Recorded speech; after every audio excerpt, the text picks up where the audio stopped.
Slightly more disgusting, actually.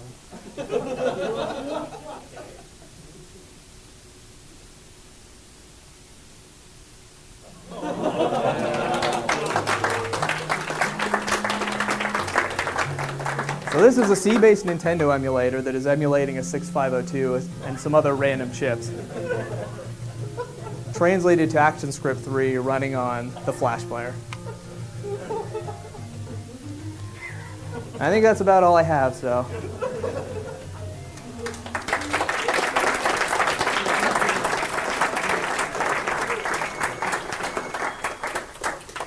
Let's see if I can even remember how to put it in.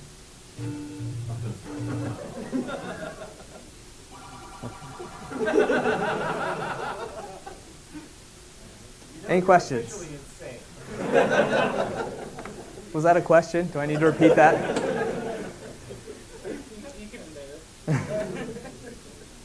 Any questions?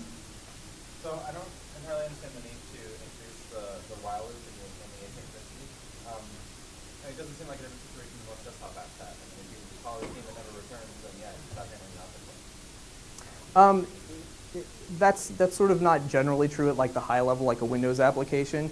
Typically does have effectively a while loop that in that while loop is getting events. Right. And actually, the problem is that any library call or code that it calls, if that code blocks, it's not going to run anymore. well, at some level, somebody called main, and main is blocking. Right. Whereas in the Flash player, if you call main and main blocks, literally no events go into any queues, no drawing happens. Whereas with something like Windows or X Windows or OS X or whatever, it's a little bit more complicated than that. There are other processes, feeding queues, or various things depending on the implementation. Like in a Cocoa app, for example, it's exactly the same thing. Your main has to call Cocoa's main, which just turns on and calls you sometimes. And it's the exactly the same thing as in Flash. And if you block in one of those callbacks, the world ends. So Well, yeah, I guess it sort of depends on what you think is inside and what you think is outside, and I have a little bit of a skewed perspective on that maybe, but there's no way from ActionScript to call into Flash and say, do your event processing. Flash calls you. There's no way to do the reverse. Okay. Maybe I don't understand the way Cocoa works well enough. instead of having an actual call main, Except that, like, with what you've done, you take an existing C code, plug it in. Right. The C code that he's using doesn't have those callbacks to deal with that. So by plugging all those in, you've allowed existing code bases to run flawlessly in the production. Okay. But I mean, existing code bases also run correctly on Cocoa app because as long as they don't try to own the main thing. I may not understand the way Cocoa apps work under the hood too much. Maybe we can talk about it offline.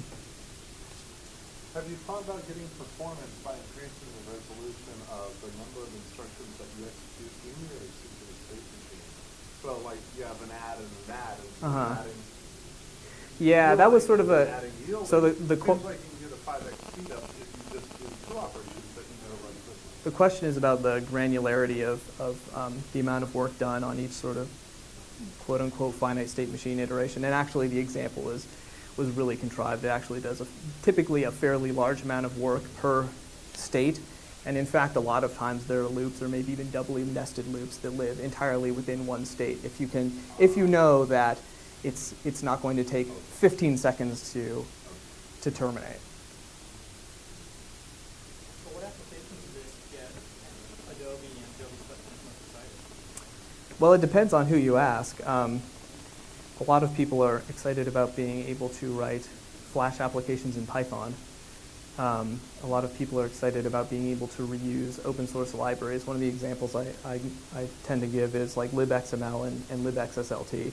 ActionScript has built in like basic E4X capabilities, but to do real kind of transforms and real heavy duty validation and all that kind of stuff. You're either just going to not do that in your ActionScript, you're going to write 10,000, 100,000 million lines of ActionScript to deal with it, or with this technology you can just take libxslt.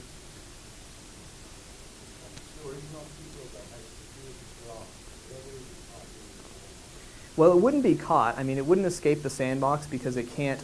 If there's a security flaw in the original C code, how does that manifest in this environment? And the flaw does not go away, and the flaw is not caught per se either.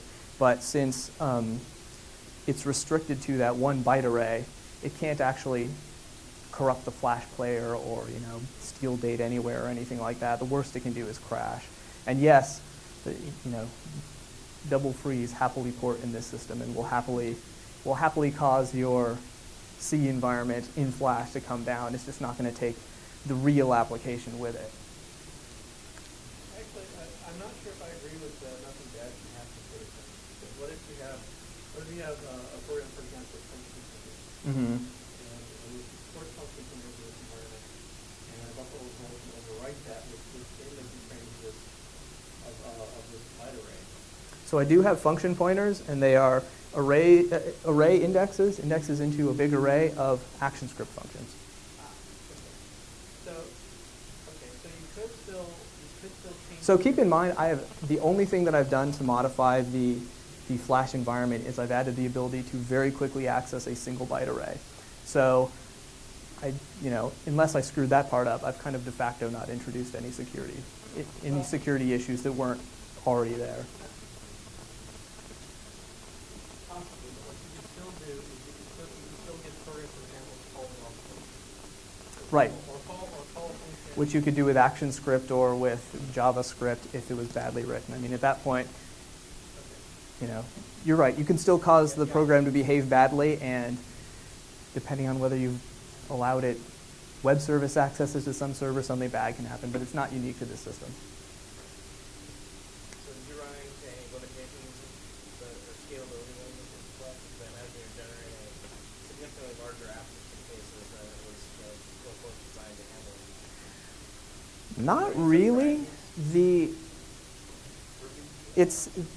So the question is, did I run into any scalability issues with the Flash player? And the answer is not really. It's got quite a neat little JIT. I mean, it doesn't do a lot of optimizations. It's certainly not as heavy duty as the kind of thing you would get out of LLVM, but that also makes it small and fast and not consume a lot of memory.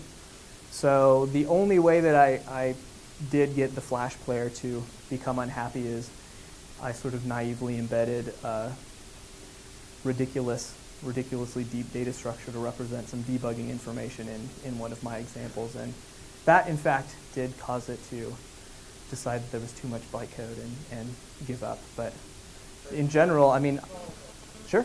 Okay, so the follow-up question is, can you bootstrap llvm-gcc and track So the question is, because you told me there's no limitations. could we bootstrap